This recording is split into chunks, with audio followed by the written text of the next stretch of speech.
The dust in Moonfall Manor tasted of time and secrets, a dry, bitter coat that settled on the back of Seraphina Vale's tongue. It was the flavor of a life paused, or perhaps a life held breathlessly captive. Seraphina stood in the center of the library, her hands resting on her hips. At 45, her body had softened into a curvature she had finally learned to accept, though her late husband, Arthur, had frequently suggested stricter diets and tighter corsetry. She brushed a stray lock of hair from her forehead, the auburn strands now aggressively threaded with white gold, shimmering in the dim light filtering through the velvet drapes. "Sell it," the lawyer had said. "The foundation is rotting, Mrs. Vale. The upkeep alone will bankrupt you within the year." She knew he was right.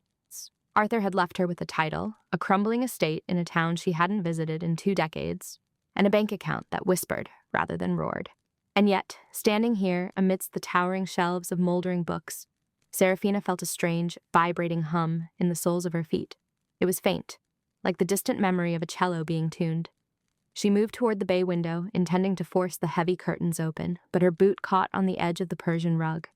As she stumbled, steadying herself against a heavy oak desk, the heel of her boot struck the floorboard beneath the rug with a hollow thud that sounded wrong.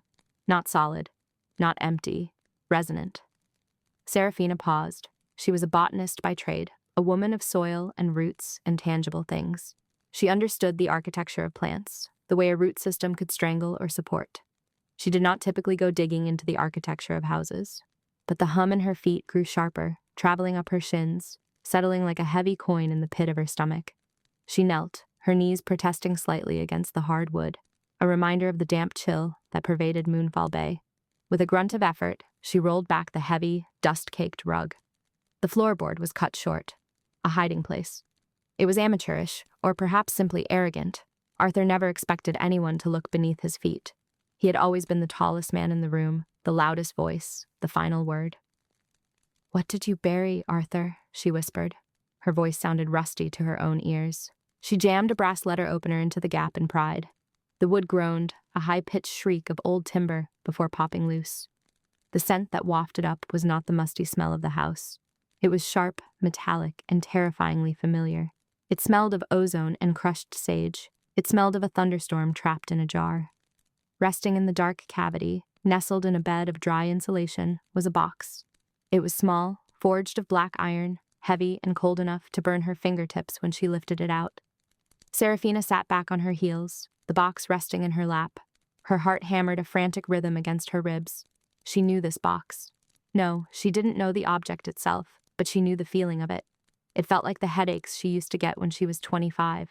It felt like the brain fog that had descended upon her shortly after her wedding, the lethargy Arthur had called her delicate constitution. There was no lock, only a seal of wax stamped with a sigil she didn't recognize, though her blood seemed to surge toward it. With a trembling thumb, she broke the wax. The lid creaked open. Inside lay a single stone. It was rough-hewn, gray, and unassuming to the naked eye, wrapped in copper wire that had turned green with oxidation. But to Seraphina's inner eye, the one she had been told was hallucinating, the one Arthur had medicated into blindness, it was a blinding star, a binding stone. The realization hit her with the force of a physical blow, knocking the breath from her lungs. She gasped, tears springing instantly to her eyes. It wasn't just a stone, it was a battery, a prison. "You didn't!" she choked out, the betrayal tasting like bile. "You didn't just suppress it, you stole it!" For 20 years, she had believed she was ordinary, clumsy, forgetful, a woman who needed a strong, rational husband to guide her through the world. She had believed her affinity for plants was just a hobby, not a communication. She had believed the way streetlights flickered when she was angry was a coincidence. Arthur hadn't married her for love.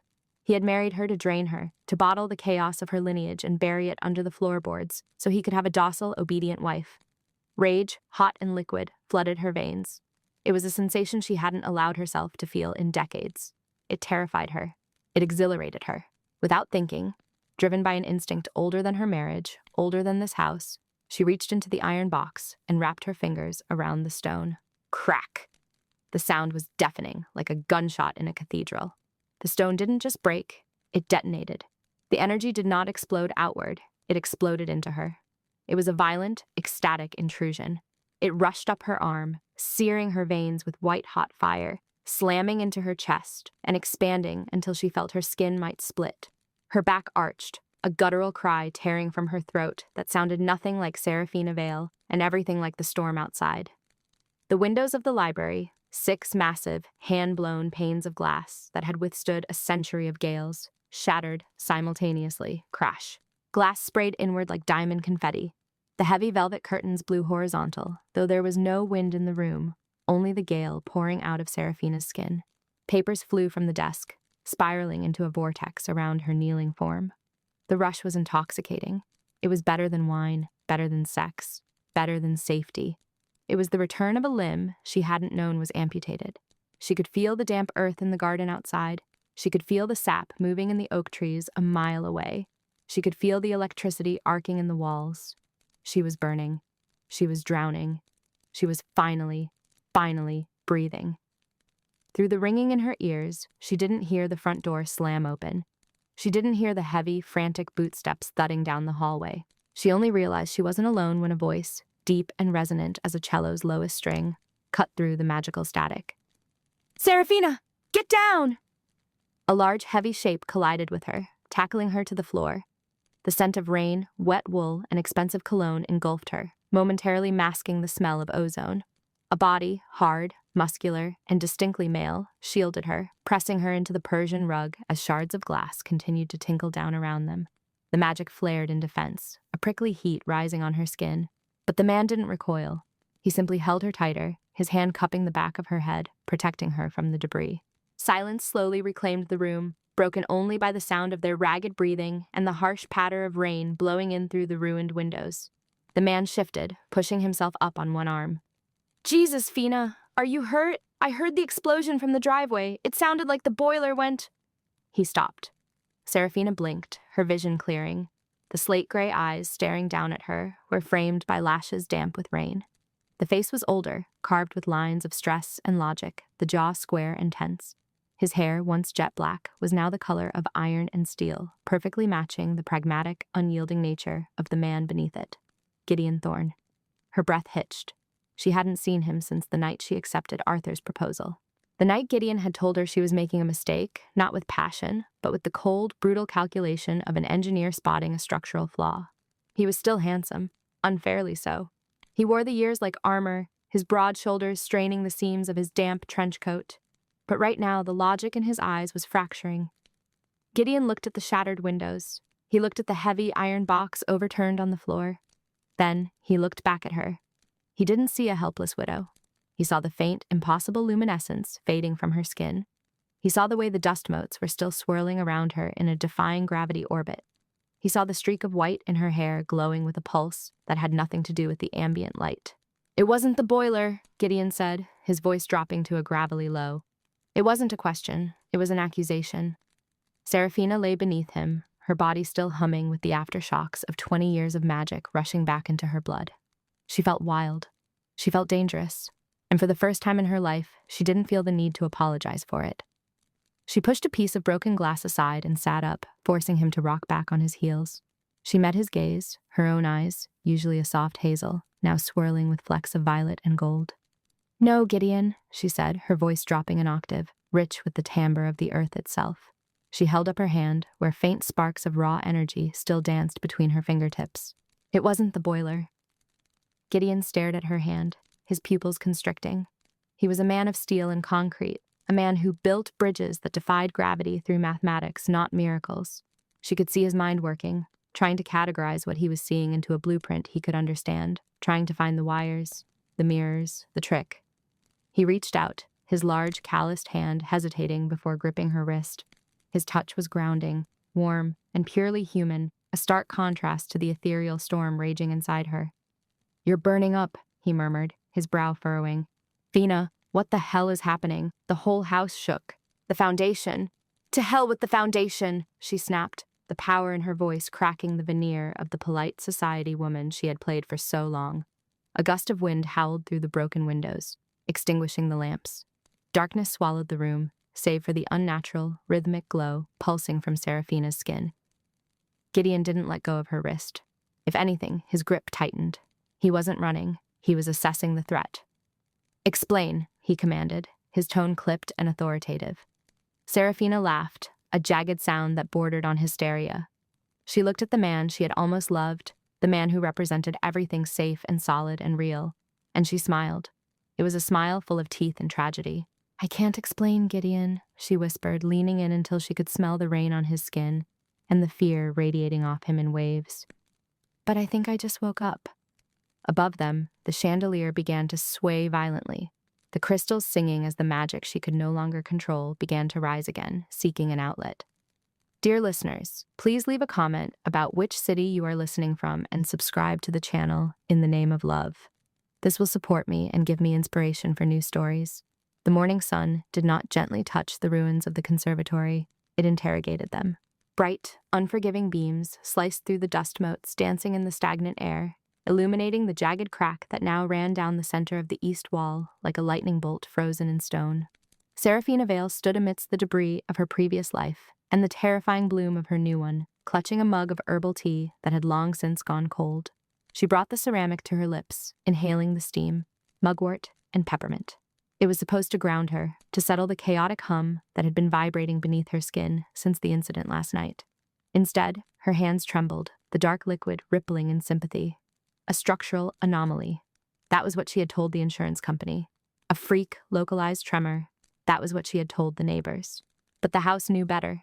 The manor was breathing, its timber frame creaking with a rhythmic pulse that matched her own heartbeat. She had spent 20 years believing she was ordinary, a botanist content with soil pH levels and hybrid roses, only to have her late husband's death shatter the glamour that had bound her. Richard had hidden so much. Debts, secrets, and apparently her own heritage. The crunch of gravel in the driveway pulled her from her spiral. It wasn't the hesitant crunch of a delivery truck, but the heavy, authoritative roll of a vehicle that cost more than her entire greenhouse inventory. Serafina's stomach did a traitorous flip, a sensation she hadn't felt since she was 19 and wearing a dress made of thrift store velvet. Gideon Thorne. She smoothed her unruly auburn hair, though she knew it was a lost cause. The silver strands that had begun to weave through the red like veins of starlight refused to be tamed, much like the energy currently sparking at her fingertips.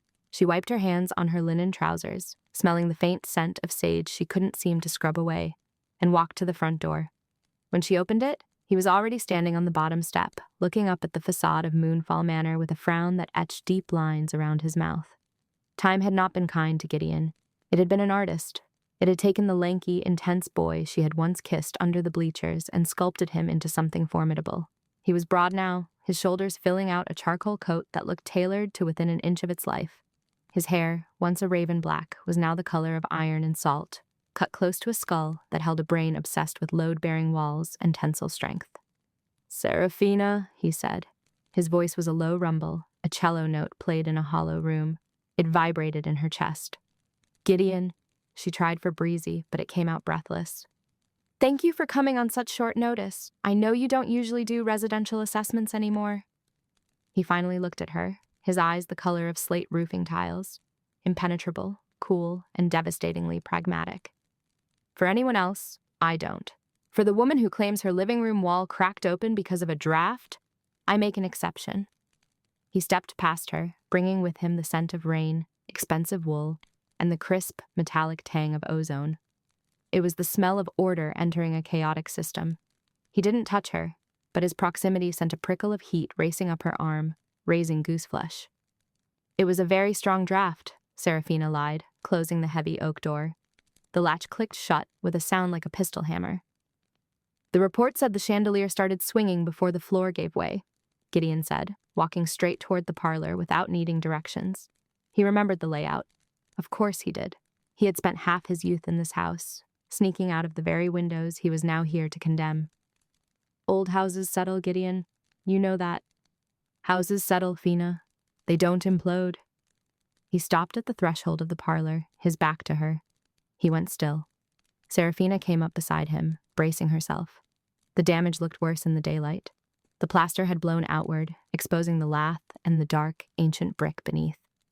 Books had been thrown from the shelves as if by a poltergeist, lying in heaps of leather and paper. Gideon pulled a sleek tablet from his coat pocket, tapping the screen before producing a laser measure.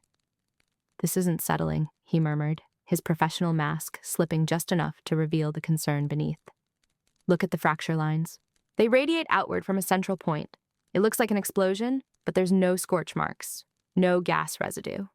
He turned his gaze to her, analytical and piercing. What really happened here? I told you, she said, wrapping her arms around her waist, protecting the solar plexus where her magic seemed to coil like a sleeping serpent. I was drinking wine. I heard a noise. The wall cracked. Gideon sighed, a sound of heavy patience. He walked into the room, his heavy boots crunching on the fallen plaster. He moved with a grace that defied his size, a man comfortable in dangerous spaces. I'm going to need to check the load-bearing beams in the basement. If the foundation has shifted, the whole east wing is compromised. You can't stay here, Seraphina. I'm not leaving my home, Gideon. It's not safe. Logic dictates. Logic doesn't live here anymore, she snapped, the words spilling out before she could check them. He paused, looking at a structural post near the hearth. He reached out, running a large, capable hand over the wood. Richard didn't maintain it, did he? He let it rot. The mention of her husband brought a fresh wave of bitterness. Richard preferred to spend his money on other things. The house was just a backdrop to him. It was never just a backdrop to you. Gideon turned, and for a moment the engineer vanished, replaced by the man who had once carved their initials into the willow tree by the creek. I remember how much you loved this place. The history. He gestured vaguely. The atmosphere. I still love it, she whispered. That's why I need you to fix it. Use your steel beams and your concrete. Shore it up. Make it make sense again. Gideon stepped closer, invading her personal space with the slow inevitability of a glacier. I can fix the walls, Seraphina, but I can't fix whatever is happening to you. You look... He hesitated, his slate eyes searching her face, noting the new silver in her hair, the frantic pulse at her throat. You look like you're vibrating. Stress, she said quickly. Widowhood, hormones. Take your pick. Hormones don't crack brick. He reached out, his intention clearly to steady her, to offer a comforting, platonic pat on the shoulder. But as his hand brushed against her upper arm, the world tilted. Contact. The moment skin met fabric, a jolt of electricity arced between them, far stronger than static. It was a magnetic pull, a biological imperative that slammed into Seraphina's chest. She gasped, her eyes widening.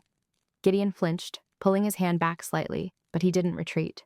He stared at his own palm, then at her, confusion warring with the sudden, sharp flare of attraction that thickened the air. Did you feel that? He asked, his voice rough. Seraphina couldn't answer.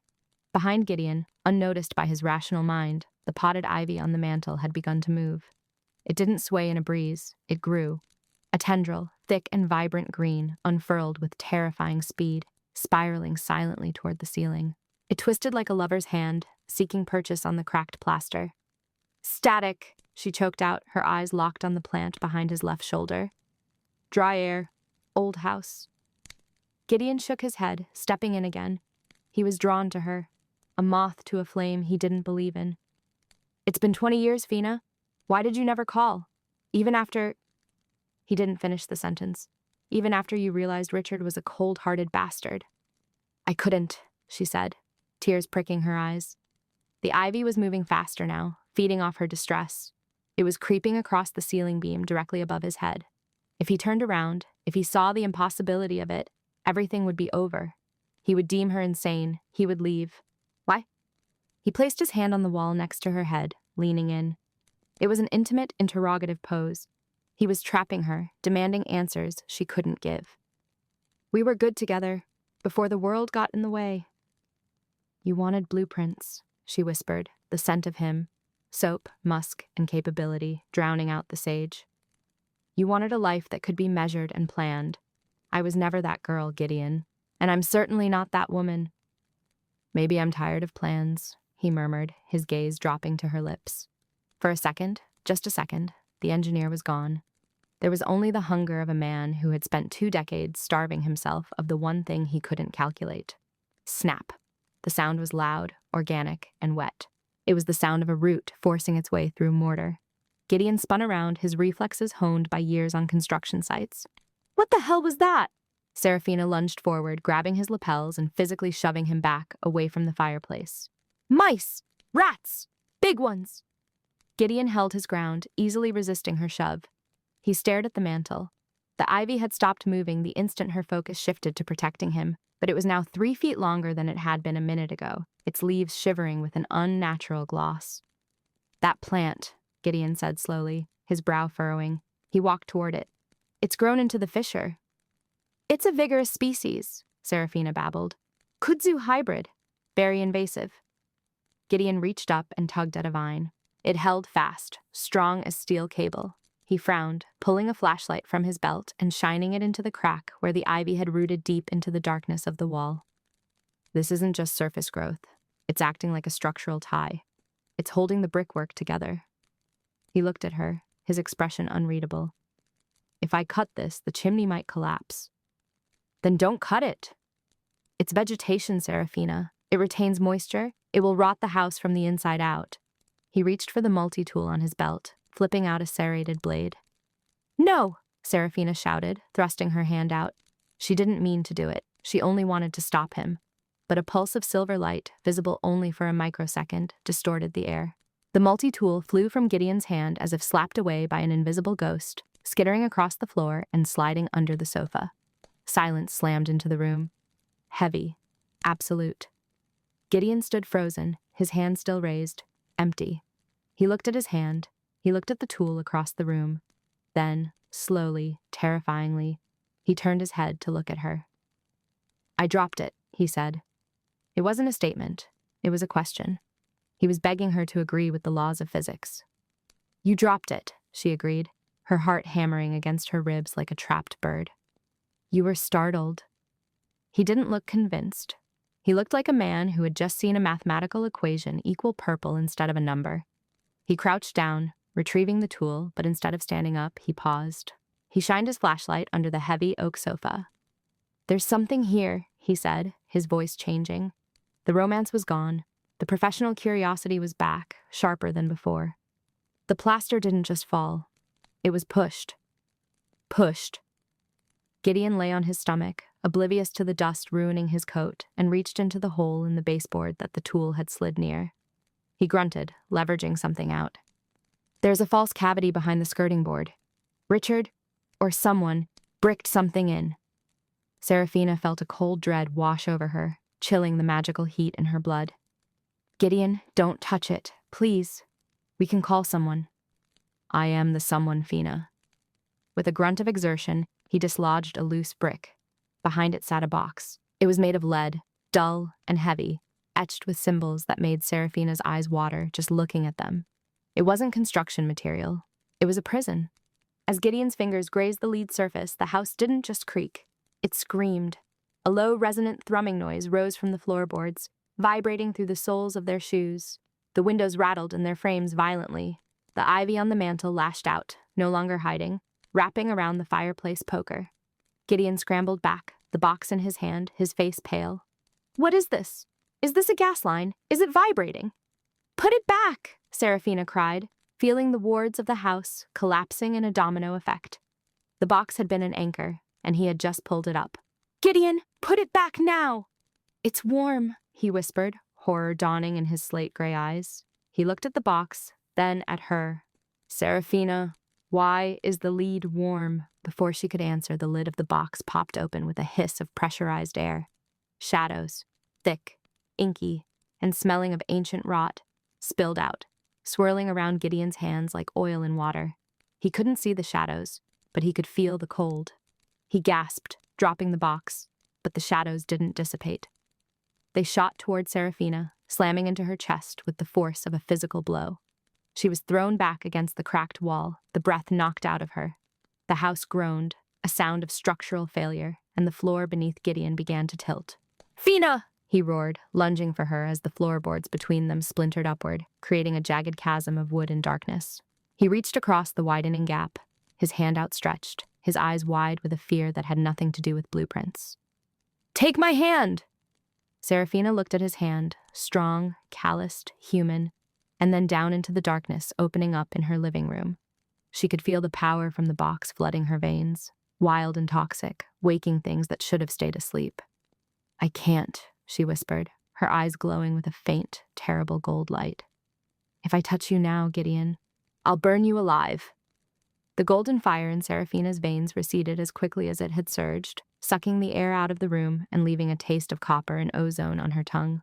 The floorboards stopped screaming. The jagged chasm that had torn the living room in two settled with a final, ominous thud, leaving a gap 3 feet wide between her and the only man she had ever truly regretted leaving. Gideon Thorne stood on the precipice of the ruin, his chest heaving beneath his charcoal button-down. The slate gray of his eyes was dark with panic, but as the dust motes began to settle, drifting in the slant of afternoon light like confused fireflies, the panic hardened into something else. Calculation. Assessment. The engineer was taking over the man. Seraphina pressed her spine against the cool, cracked plaster of the wall, willing her heart to slow its frantic gallop.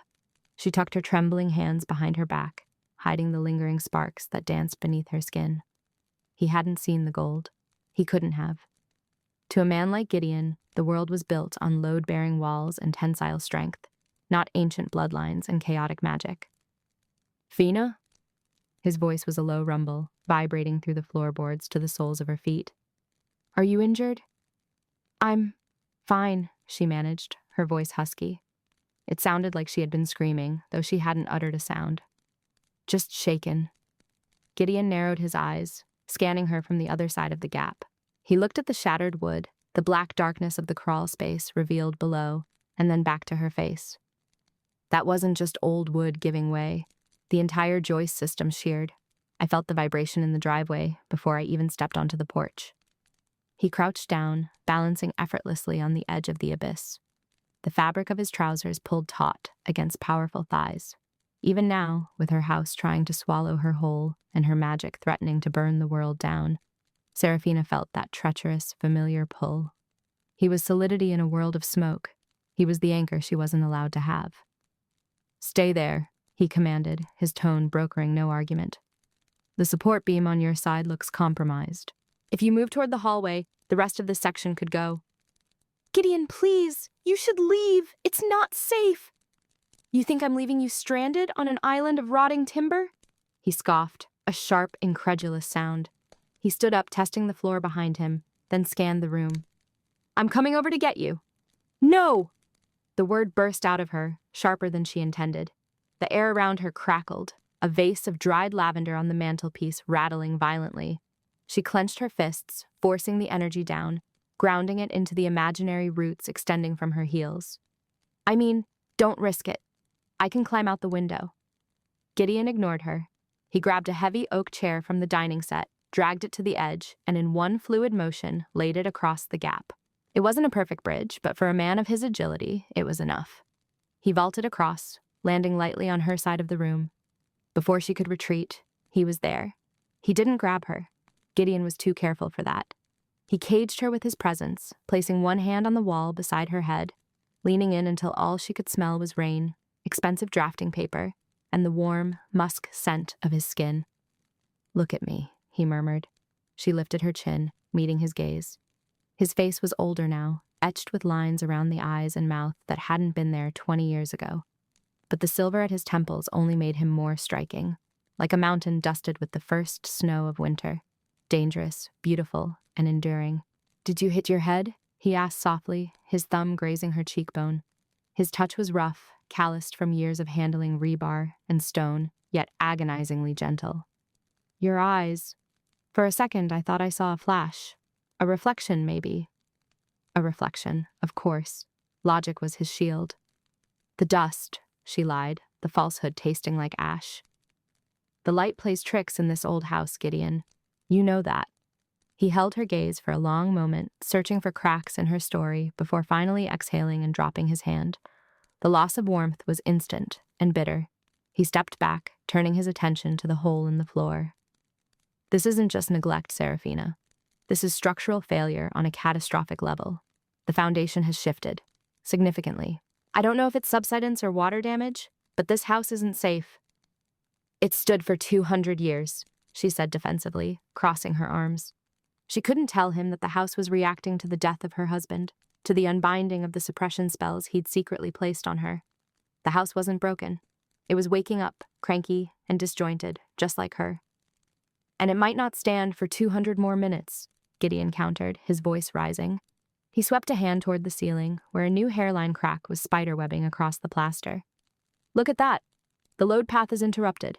If we get a storm or even a strong wind, that roof is coming down. I'll call a contractor, she said, trying to edge past him toward the kitchen. She needed tea. She needed sage. She needed him out. A contractor? Gideon laughed, devoid of humor. Fina, half the contractors in this town can't read a complex blueprint, let alone stabilize a historic Victorian built on... He paused, stomping his heel testingly on a plank. What is this built on? The soil feels wrong. It's built on limestone and stubbornness, she muttered. Gideon turned to her, his posture shifting. He crossed the distance between them again, stripping off his suit jacket and tossing it onto the dusty sofa. Underneath, his forearms were corded with muscle as he rolled up his sleeves, exposing a watch that probably cost more than her car. I'm fixing it, he stated. Serafina froze. Excuse me? I'm fixing it, he repeated, his tone final. I have my tools in the truck. I can shore up the joists today, get some temporary supports in place under the crawl space so the floor doesn't collapse further. Then I'll draw up a plan for the foundation repair. Absolutely not. Panic flared in her chest, hot and bright. If he started tearing into the walls, into the foundation, he would find things. Hex bags in the insulation, warding sigils carved into the beams, bones buried beneath the threshold. Gideon, you are the CEO of Thorn Structural. You don't crawl under houses anymore. I do, for you. The words hung in the silence, heavy and suffocatingly sweet. Serafina looked away, her heart aching. Why? After everything, why would you do that? He stepped closer, invading her space again, forcing her to look at him. His slate eyes were unguarded now, revealing a depth of regret she hadn't expected. Because 20 years ago, I promised your father I'd look out for you. I failed when you married Arthur. I couldn't stop you then. But you're here now, you're alone. And I'll be damned if I let a collapsing house hurt you when I have the power to stop it. The power to stop it. If only he knew. He could fix steel and stone, but he couldn't fix the hereditary curse boiling in her blood. It's too dangerous, she whispered. I'm not afraid of a little dry rot, Fina. It's not the rot I'm worried about. As if punctuating her fear, a low, mournful groan echoed through the walls. The temperature in the room plummeted 10 degrees in a second. The window panes rattled in their sashes, not from wind, but from a pressure building inside the room. The shadows in the corners seemed to stretch, reaching toward Gideon's shadow, hungry and impossible. Gideon looked around, frowning. Atmospheric pressure drop. Storm coming, see? We don't have time to argue. He was rationalizing the magic away, but the house was warning her. He stays, the walls seemed to whisper, or we fall. Serafina realized with a sinking dread that she was trapped. If she sent him away, the house might genuinely collapse out of spite, or the wild magic she couldn't control yet would tear the place apart. If he stayed, she risked exposure. But Gideon was the best structural engineer in the state. If anyone could physically bind this house while she spiritually bound it, it was him. She took a deep breath, smelling the rosemary she'd planted by the back door and the metallic tang of Gideon's resolve. Okay. Gideon's shoulders relaxed slightly. Okay? You can do the repairs. You can shore up the floor. She held up a hand as he opened his mouth to speak. But there are rules. Strict rules. If you can't follow them, I'll hire a stranger, even if the roof falls on my head. He crossed his arms, leaning back against the doorframe, a faint, charming smirk tugging at the corner of his mouth. It was the smirk that had broken her heart 2 decades ago. I'm listening. Rule 1, Serafina said, stepping forward, drawing on every ounce of matriarchal authority she possessed. You do not go into the attic. Ever. It's unstable. I won't have you risking your neck up there. Fine. Attic is off limits until the foundation is secure. Rule 2, she continued, her voice trembling slightly. You don't dig in the garden, not even for drainage. If the earth needs moving, I do it. Gideon raised an eyebrow. You're a botanist, not an excavator, but fine. I'll stick to the structure. And rule 3. She took a step closer to him, her eyes locking onto his. She needed him to understand this was non-negotiable. You leave before sunset, every single day. No late nights, No working by lamplight. When the sun hits the horizon, you are out the door. No exceptions. Gideon studied her, his amusement fading into curiosity. Fina, the days are getting shorter. That doesn't leave much time. Those are my terms, Gideon. Take them or leave them. He looked at her, really looked at her, analyzing the tension in her jaw, the way her hands were clenched at her sides. He didn't understand the why, but he respected the boundary. That was the thing about Gideon Thorne. He respected structural limits. Done, he said quietly. I'll start bringing in the jacks. He brushed past her to head for the front door, the heat of his body radiating against her arm, sending a shiver racing down her spine that had nothing to do with the drafty room. As he stepped out onto the porch, the sunlight seemed to cling to him, as if reluctant to let him go into the shadows of her life. Serafina exhaled, sagging against the wall. She had bought herself safety, but at what cost? She was inviting a wolf, a skeptical, fiercely intelligent, devastatingly handsome wolf, into a sheep pen where the sheep were actually monsters in disguise. She pushed herself off the wall and walked carefully around the hole in the floor. She needed to find the box she had dropped, the one her late husband, Arthur, had hidden in the wall, the one that had triggered this whole mess. She knelt near the overturned side table. The box was there, lying on its side. It was made of wood so dark it seemed to absorb the light, inlaid with silver that had tarnished to black. The latch was broken. Serafina reached out, her fingers hovering over the lid. She expected heat or a shock. Instead, the wood was freezing cold. With a trembling breath, she nudged the lid open fully. It was empty. Her heart stopped. She scrambled backward, scanning the floorboards, the debris, the jagged hole leading to the crawl space. No, no, no! Whatever had been inside, the source of the shadows, the catalyst that had blown the floor apart, was gone. It hadn't just fallen out. It had escaped. Behind her, from the dark, gaping mouth of the hole in the floor, a sound drifted up.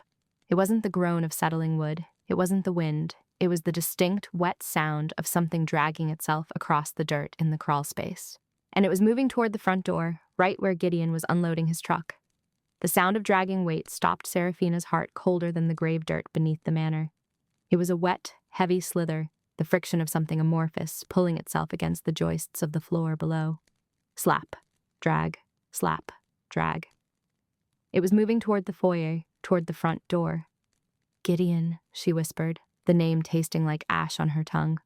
Adrenaline, sharp and metallic, flooded her system, overriding the trembling fatigue in her legs. She didn't bother closing the empty box.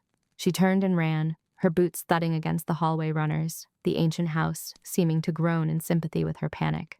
Every shadow stretching from the sconces looked suspicious, curling like seeking fingers, but she ignored them. The real threat was under her feet. She took the stairs 2 at a time, clutching the banister. Outside, the sky finally broke open. A crack of thunder shook the very foundations of Moonfall Manor, rattling the stained glass windows in their lead casings. The rain followed instantly, a torrential sheet that hammered against the roof like 1,000 frantic hands trying to get in. She reached the bottom landing just as the heavy oak front door swung open. A gust of wind, smelling of ozone, bruised pine, and sea salt, tore through the entryway, extinguishing the candles on the hall table. Gideon Thorne stood in the threshold, framed by the violent gray fury of the storm. He was soaked instantly, his dark work shirt plastered to his chest, emphasizing the broad, capable lines of his shoulders. He wrestled with a large, waterproof crate, his jaw set in a line of grim determination as he kicked the door shut behind him against the gale. Serafina? He wiped rain from his eyes, his slate-gray gaze locking onto hers. He blinked, shifting his grip on the crate. You look like you've seen a structural failure. Are you all right? Serafina froze at the bottom of the stairs. She strained her ears, listening past the drumming rain and the rumble of thunder. The scratching sound from beneath the floor had stopped. Had it sensed him? Or was it waiting? I thought I heard something, she stammered, smoothing her unruly auburn hair back from her forehead. Her hands were shaking. The storm caught me off guard. Gideon set the crate down with a solid thud that vibrated through the floorboards. He looked at her, really looked at her, with that analytical precision that used to make her feel dissected and cherished all at once. He saw the fear in her eyes, she knew, but his logical mind would attribute it to the weather, or the widowhood, or the stress of the inheritance. It's a bad one, Gideon said, his voice a deep baritone that competed with the thunder. Barometric pressure dropped like a stone in the last 10 minutes. I wanted to get the generator and the supplies inside before the road washed out. The bridge is already looking questionable. He stepped closer, water dripping from the silver-tipped ends of his hair onto the collar of his jacket. He smelled of rain and diesel and hard work, a scent so aggressively human, so grounded in the physical world, that it made Serafina's head spin. "You shouldn't be here," she said, the words slipping out before she could check them. "It's not safe, Gideon." He paused, a flicker of hurt crossing his features before he masked it with a wry smile. "Nice to see you too, Fina. I'm fine. I've built suspension bridges in typhoons. I can handle a leaky Victorian manor." "That's not what I meant," she said, stepping off the last stair. She needed to get him away from the foyer, away from the floorboards where the thing had been scratching. "I meant, the roads. You could be trapped." As if on cue, the lights in the hallway flickered. They buzzed angrily, surged once, blindingly bright, and then died. The manor plunged into a heavy, suffocating darkness. "Well," Gideon's voice came from the dark, dry, and unbothered. "That answers the question of the grid reliability. Stay put. I have a flashlight." A beam of white light cut through the gloom, illuminating the dust motes dancing in the air. Gideon moved toward her, the light bouncing off the wainscoting. "Come on. The library has the fireplace. I saw a stack of seasoned oak in there earlier. We need to get you warm. You're shivering." He was right. The temperature in the house had plummeted, a chill that had nothing to do with the winter storm and everything to do with the void she had opened upstairs. She let him guide her, his hand firm and warm on her elbow, steering her away from the foyer and into the high-ceilinged library. The library was a cavern of shadows. Bookshelves lined every wall, rising 20 feet to the coffered ceiling. Gideon set the flashlight on the mantel, aiming it upward so it cast a diffused, ghostly glow across the room. He knelt before the massive stone hearth, reaching for the iron poker. "I'll have this going in a minute," he muttered, reaching for a stack of old newspapers in the brass scuttle. "Assuming the flue isn't blocked by a bird's nest." Serafina stood behind him, wrapping her cardigan tighter around herself. The cold was biting, sinking into her bones. It felt like the breath of the grave. She watched the flex of Gideon's back muscles as he arranged the kindling. He was so methodical, so sure that wood and air and a spark were all that was required to banish the cold. She closed her eyes, and the hum under her skin, the one that had been dormant for 20 years of a stifling marriage, began to rise. It responded to her need. It responded to the cold. She didn't mean to do it. She just wanted the shivering to stop. "Burn," she thought. The word wasn't English, it was a vibration in her chest. A sudden whoosh of air rushed past Gideon. The logs in the fireplace didn't just catch, they exploded into life. There was no slow build, no smoldering kindling. 1 second it was cold wood, the next, a roaring, golden blaze leaped 3 feet high, crackling with unnatural vigor. Gideon jerked back, nearly losing his balance. He scrambled to his feet, staring at the fire, then at the unlit match in his hand. He looked back at the fire, his brow furrowed deeply. "What the hell?" he breathed. He leaned in, sniffing. "Did Richard install a gas starter in this thing?" Serafina held her breath. The air in the room didn't smell of gas. It smelled intensely of dried thyme, crushed sage, and wood smoke. I think there might be some old chemicals on the wood," she lied, her voice thinned by nerves. "Treated logs. You know how Richard was about efficiency." Gideon stood slowly, brushing soot from his jeans. He looked at the fire with profound suspicion, his engineer's brain trying to calculate the flashpoint and the acceleration. "Treated logs don't ignite from ambient friction, Serafina.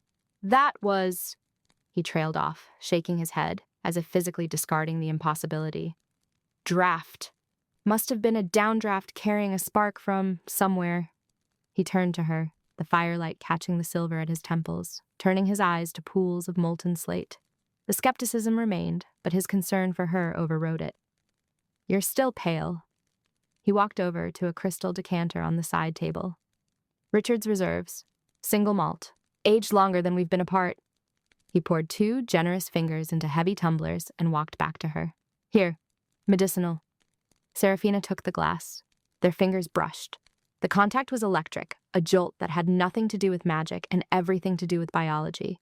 His skin was rough, callus-hardened, and incredibly warm. She looked up, startled, to find him watching her with an intensity that made her knees weak. "To surviving the storm," he said softly, clinking his glass against hers. To survival, she whispered. The whiskey was smoky and smooth, burning a path down her throat that rivaled the magical fire in the hearth. They moved to the leather Chesterfield sofa facing the fire. Gideon sat heavily, groaning slightly as he stretched out his long legs. He looked tired, the lines around his eyes speaking of long nights and heavy burdens. You didn't have to come back, you know, Seraphina said, staring into the flames. The scent of time was still strong, comforting her, grounding her. You made a life in Chicago, big buildings, big reputation. Steel and glass, Gideon murmured, taking a sip. Cold, impersonal. I spent 20 years building skyscrapers, Fina, trying to make things that couldn't be knocked down. He swirled the amber liquid in his glass.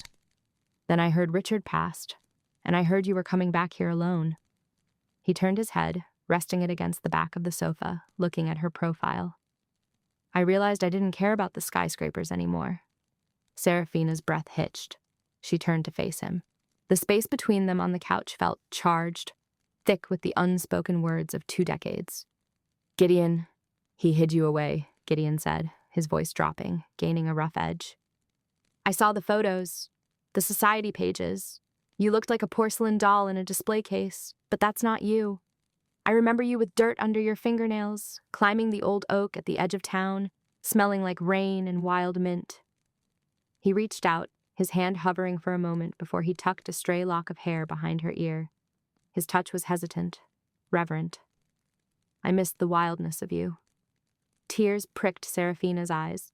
Richard had hated her messy gardening, her jars of drying herbs, her fascination with the moon cycles. He had wanted a wife, not a witch, and she had cut away pieces of herself to fit his mold until there was almost nothing left.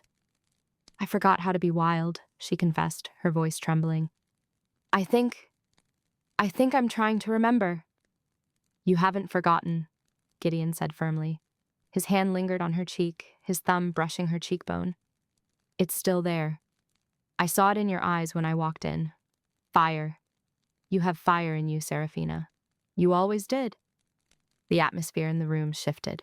The thunder outside seemed to recede, replaced by the pounding of her own heart. The attraction was a physical weight, pulling them together. He was so solid, so delightfully human. He didn't know about the shadows, or the box, or the legacy in her blood. He just saw her. She leaned into his touch. Gideon's eyes darkened. He set his glass down on the floor, never breaking eye contact. He shifted closer, his thigh brushing hers.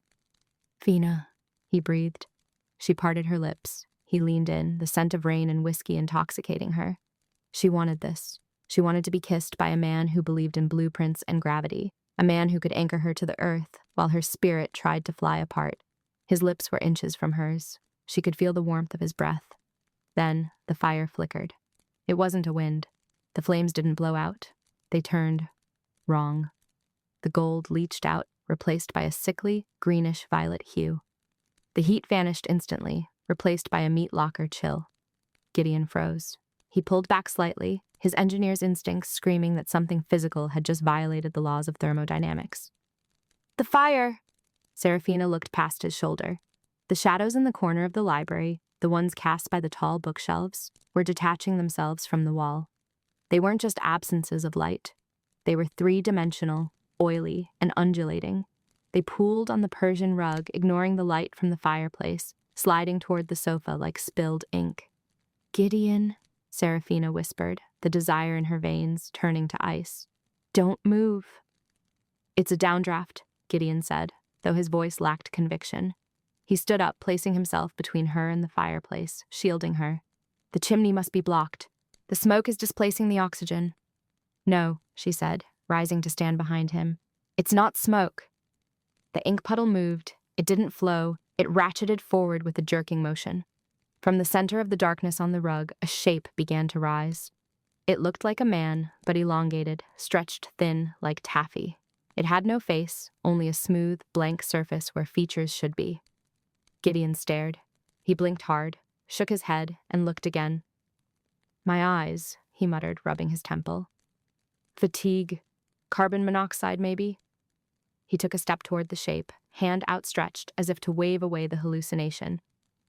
It's just a shadow, a trick of the light. Gideon! Stop! Seraphina screamed. The shadow lashed out. An appendage that looked like a whip of solidified smoke cracked through the air. It struck the heavy oak coffee table between them and the hearth. With a sound like a gunshot, the solid oak table split in half. Wood splinters exploded outward. Gideon threw his arms up, shielding his face, staggering back. The hallucination had just exerted physical force, pounds per square inch, kinetic energy. He lowered his arms, his face pale, his slate-gray eyes wide with a dawning, terrifying realization. He looked at the shattered table, then at the faceless thing rising higher, blotting out the green firelight. That's not possible, Gideon whispered, his voice cracking. Shadows don't have mass. The entity turned its blank face toward Gideon. It made that sound again, the wet, dragging noise Seraphina had heard upstairs. It lunged. There was no time for herbs, no time for rituals. Seraphina didn't think. She felt. She felt the iron of the fireplace poker, the carbon of the diamond in her ring, the silica in the glass of the windows. She shoved Gideon aside with strength that shouldn't have belonged to her slight frame. Get down! She thrust her hands forward, palms out. She didn't pray. She commanded. Stasis! A shockwave of violet light erupted from her palms. It hit the shadow creature, mid-lunge, freezing it in the air. But the recoil was brutal. It slammed Seraphina backward, lifting her off her feet and throwing her against the bookshelves. She crumpled to the floor, gasping, darkness edging her vision. Through the ringing in her ears, she saw Gideon scrambling toward her, his face a mask of horror, the shattered table and the frozen nightmare looming behind him. He reached for her, his hands trembling violently. Seraphina? What are you? Before she could answer, the frozen shadow began to crack, spiderwebs of light fracturing its surface. It wasn't dead. It was just annoyed. The fracturing sound was akin to a glacier calving into the sea, a sharp, deafening crack that vibrated in the marrow of Seraphina's bones. The frozen shadow creature, caught in the violet suspension of her stasis spell, shattered. It didn't bleed. It simply disintegrated into a cloud of sulfurous ash that rained down onto the Persian rug, dissolving before it touched the wool. Silence slammed back into the library, heavier than the noise had been. Seraphina slumped against the mahogany bookshelf, her breath hitching in her throat. The power that had surged through her, ancient and terrified, receded like a tidal wave, leaving her trembling and hollowed out. Her hands, smelling of ozone and crushed rosemary, shook violently. Seraphina. Gideon was there instantly. He didn't ask questions, not yet. The structural engineer in him took over, assessed the damage, shore up the foundation. He dropped to his knees, his expensive charcoal suit ruining itself in the dust and debris. His hands, large and warm and startlingly calloused for a man of intellect, gripped her shoulders. I'm fine, she lied, though her voice was a rusted hinge. You are not fine. You were thrown across the room by a... He stopped, his slate-gray eyes darting to the empty space where the creature had been. He swallowed hard, the Adam's apple bobbing in his throat. By whatever that was. He scooped her up. It was an effortless movement, his strength a shocking contrast to the cerebral, blueprints and steel demeanor he projected to the world. He carried her out of the library, away from the smell of ozone and the memory of the impossible, up the sweeping staircase toward the master suite. Gideon, put me down. I can walk. Logic dictates otherwise, he rasped, holding her tighter against his chest. You're in shock, and frankly, so am I. If I put you down, one of us is going to collapse, and I refuse to let it be you. He kicked the door to her bedroom open. The room was a sanctuary of moonlight and shadows, the bay windows overlooking the unruly, rain-lashed garden. He set her down on the edge of the velvet duvet, but didn't step back. He stayed within her orbit, his hands hovering as if afraid she might shatter like the creature downstairs. The adrenaline was fading, replaced by something far more volatile. Seraphina looked up at him. The moonlight caught the silver at his temples, turning him into a statue of mercury and resolve. He was a man of science, of calculated loads and predictable outcomes, yet he was standing in a witch's bedroom after witnessing a nightmare, looking at her not with fear, but with a desperate, hungry intensity. You should run, she whispered, the truth tasting bitter on her tongue. Gideon, you saw what I did. You saw what came for me. My husband, he bound it. He bound me, and now the seal is broken. I don't know what I saw, Gideon said, his voice low, vibrating through her chest. He placed a hand on her cheek, his thumb tracing the high, elegant line of her cheekbone. My brain is trying to tell me it was a hallucination caused by a gas leak or stress. But my eyes...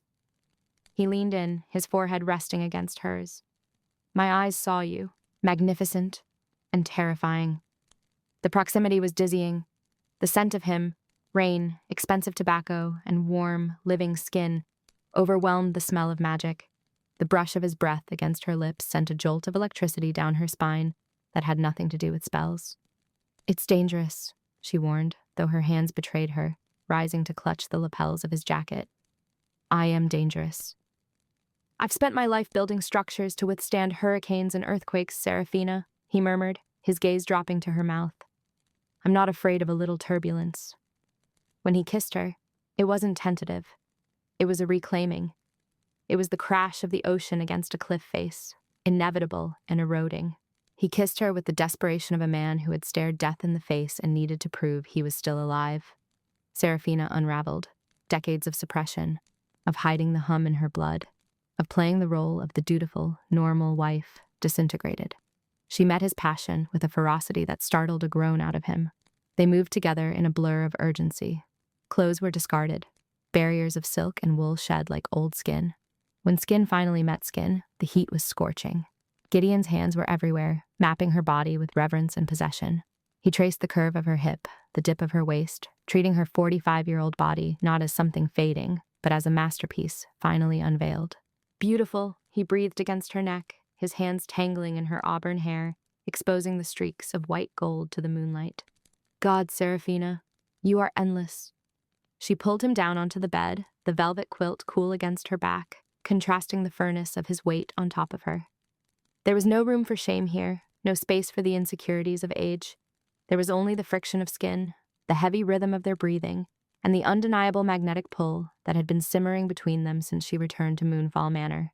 As he moved inside her, the world narrowed down to the sensation of him.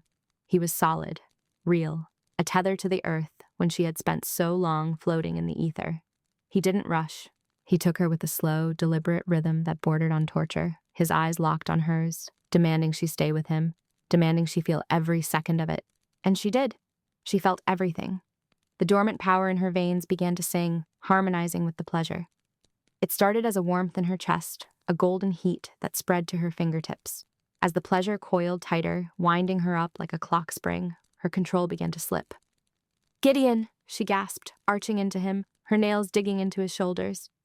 "I've got you," he growled, his voice rough with strain. "Let go, Fina. Just let go." She did. She shattered, and as the climax ripped through her, the magic tore loose. It didn't destroy, it bloomed. Hundreds of tiny, spectral lights erupted from her skin, floating upward like bioluminescent seeds caught in a breeze. They filled the dark room, swirling in soft hues of amethyst and starlight silver, dancing around the bedposts, illuminating the sweat sheen on Gideon's shoulders, the raw vulnerability in his eyes. Gideon froze, his chest heaving. He looked up, watching the impossible lights drift around them. A lesser man would have pulled away. A purely rational man would have recoiled in horror at the undeniable proof of the supernatural. But Gideon Thorne was an engineer. He appreciated beauty, he respected power, he didn't pull out. Instead, he lowered his head, kissing her deeply, fiercely, right in the center of the storm of light. He anchored her to the mattress, his weight a promise that he wasn't going anywhere. "Incredible," he whispered against her lips as the lights slowly began to fade, drifting down like snowflakes to melt against the duvet. Seraphina lay panting, her heart hammering against her ribs, her limbs heavy and languid. For a moment, there was only peace. The silence of the house felt protective, the afterglow a shield against the terrors of the night. She ran a hand through Gideon's silver hair, marveling at the reality of him. "You didn't run." He rolled to his side, pulling her against him, tucking her head under his chin. His heartbeat was strong and steady against her ear. "I told you, I don't run from the things that matter." Seraphina closed her eyes, allowing herself to drown in the comfort of him. She thought about her late husband, about the binding spell. He had told her it was for her protection. He had claimed her magic was a sickness. But lying here, skin to skin with Gideon, she realized the lie. The binding hadn't been to protect her, it had been to control her. And tonight, in the throes of passion, she had finally, truly broken the last chain. Suddenly, the air in the room changed. The lingering warmth of their bodies was sucked away in a single, violent instant, replaced by a bone-deep chill that frosted the window panes. The smell of sage and sex vanished, overpowered by the stench of stagnant water and rotting vegetation. Gideon stiffened, his muscles locking up. "Seraphina?" She sat up, clutching the sheet to her chest, her heart plummeting. The spectral lights were gone. The room was plunged into a darkness that felt thick, viscous. "No," she whispered. "No, it's too soon." From downstairs, a sound echoed up the staircase. It wasn't the cracking of wood this time. It was the wet, slapping sound of something heavy dragging itself across the floorboards. Then a low, gurgling roar shook the foundations of the house, rattling the pictures on the walls. Seraphina looked at Gideon, her eyes wide with a terror she couldn't mask. "The spell I used in the library. The explosion of power just now. We didn't just break the binding, Gideon." Gideon was already out of bed, pulling on his trousers, his face grim, the lover gone, the protector back in place. "What did we do?" A shadow slithered under the bedroom door, pooling like black ink, bubbling as it began to rise into a solid form. Two eyes, burning like coals in a furnace, opened within the darkness. Seraphina's hand ignited with white fire, but she knew, with a sinking dread, that she was running on empty. "We rang the dinner bell," she said. The entity did not roar. A roar would have been terrestrial, a sound of lungs and throat and air. The sound was the tearing of the veil itself, a wet, static-filled screech that vibrated in the fillings of Seraphina's teeth and the marrow of her bones. The inky shadow pooling at the door began to rise, defying gravity, coalescing into a silhouette that mocked the human form. Too tall, too thin, with limbs that disjointed and snapped back together like broken twigs. Seraphina backed up until her bare legs hit the solid mahogany of the bed frame. Her heart was a frantic bird battering against her ribs. The air in the room grew instantly frigid, turning her breath into white plumes of mist that swirled with the scent of stagnant water and decay. "Gideon," she whispered, her voice trembling. "Don't touch it. For the love of Goddess, don't let it touch you." Gideon Thorne did not cower. He stood between her and the abyss, his broad back a wall of muscle and tension. He was shirtless, his skin dusted with silver hair in the moonlight, looking less like a lover and more like a warrior hewn from granite. He held a heavy iron fireplace poker in his right hand, a ridiculous weapon against the supernatural, and yet, in his grip, it looked dangerous. "It's solidifying," Gideon said, his voice terrifyingly calm, the analytical engineer assessing a structural failure. "It has mass. I can see it depressing the floorboards." "It's manifesting," Seraphina corrected, wiping a line of sweat, or blood, from her upper lip. She felt hollowed out. The spell she had cast in the library to reveal her late husband's treachery had cost her too much. She was a vessel running on fumes, a lantern with a dry wick. "I need to banish it, but I can't find the earth. I can't ground myself." The entity lunged. It didn't walk. It flowed, a sudden rush of darkness, aiming for Seraphina. Gideon swung the iron poker. Metal met dense shadow with a sound like a hammer striking a side of beef. The creature recoiled, hissing, smoke rising where the cold iron had made contact. "Iron!" Seraphina gasped, her eyes widening. "Gideon, it hates the iron." "Then we have a chance," he grunted, shifting his stance, placing himself firmly in the center of the room. "What do you need? Salt? Candles?" "I need a battery," she cried out, clutching her chest as a wave of dizziness washed over her. The room tilted. "I need stability. I'm drifting, Gideon. If I cast the banishment now, the recoil will stop my heart. I'm too light. I'm too open."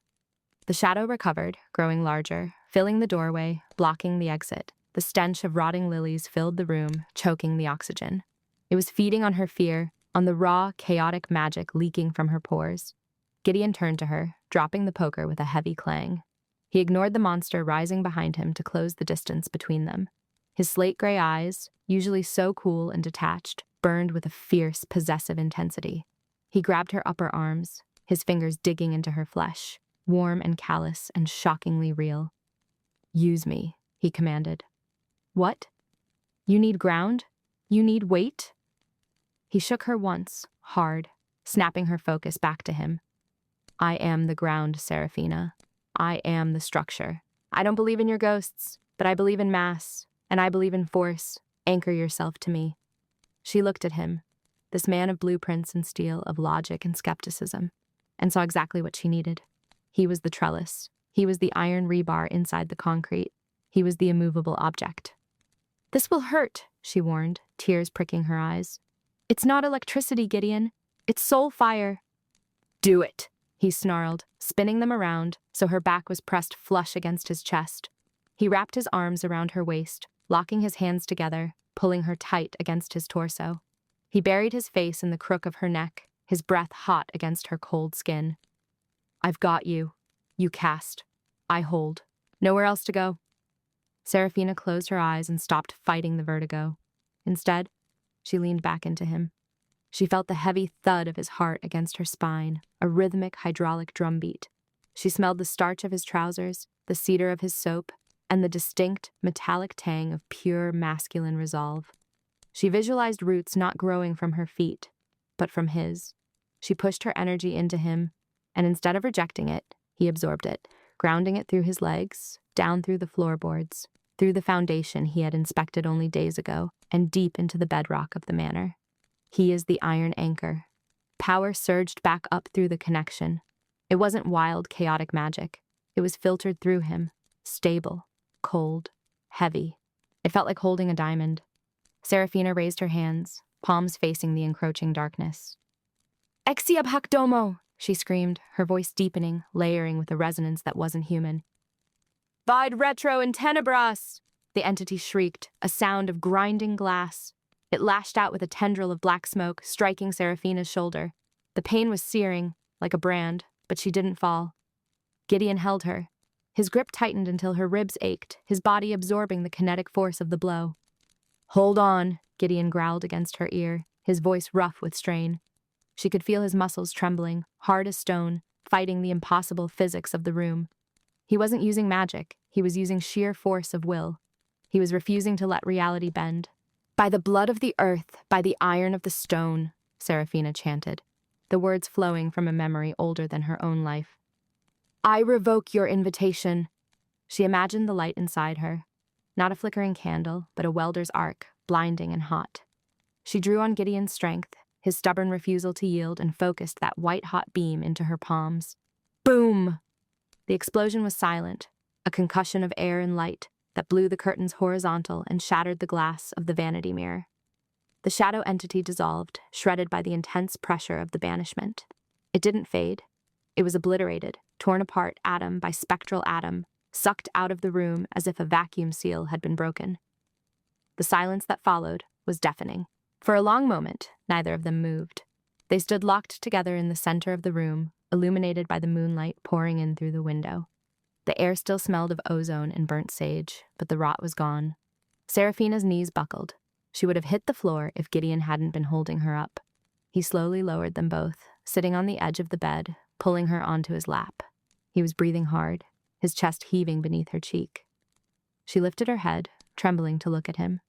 There was a bruise forming on his jaw where the energy had clipped him, and his hair was mussed, standing on end from the static. "You," she rasped, her throat raw. "You acted as a conduit. A mortal man acted as a conduit for high magic. That shouldn't have been possible." Gideon looked down at his hands, flexing them slowly. They were shaking. He looked at her, his expression unreadable, the slate-gray eyes dark with adrenaline. "I didn't do magic, Serafina," he said hoarsely. "I just refused to let you go." He reached up, brushing a stray lock of auburn hair from her forehead. His touch was hesitant now, filled with a new kind of reverence. He had looked into the abyss, seen the monsters under the bed, and instead of running, he had beaten them back with nothing but stubbornness and iron. "My husband," Serafina choked out, the grief and betrayal she had suppressed during the fight finally bubbling to the surface. "He bound my power. He hid this world from me. He left me defenseless." "He was a fool," Gideon said, his voice low and dangerous. "And he is gone. I am here now." The declaration hung in the air, heavier than the spell. Gideon Thorne, the man who lived by the slide rule and the level, had just stepped into her world. He hadn't tried to dissect it or debunk it. He had simply braced it. Serafina slumped against him, the exhaustion finally claiming her. It was a sweet, heavy weight. She felt safe. For the first time in 20 years, the house felt truly empty of ghosts. and yet full. "I can't feel my legs," she murmured, a nervous giggle escaping her lips. "I think we overdid it." "We survived," Gideon said, pressing a kiss to her temple. The sensation sent a jolt of warmth through her freezing body. "Rest, Fina. I'll watch the door." She closed her eyes, letting the darkness take her. Not the evil darkness, but the velvety sleep of the just. She drifted, anchored by the man who smelled of rain and reliability. But as sleep pulled her under, a sharp, searing pain flared in her chest. Not her heart, but deeper, in the solar plexus where her magic coiled. Seraphina's eyes snapped open. Her breath hitched, catching in a throat suddenly constricted. Gideon felt her stiffen. "Seraphina?" She looked at her hands. The veins beneath her pale skin were turning black, a spider web of dark lines creeping up her wrists, pulsing in time with the creature's death scream. "Gideon," she whispered, the terror returning, colder than before. She tried to push away from him, to protect him, but her limbs wouldn't obey. "What is it?"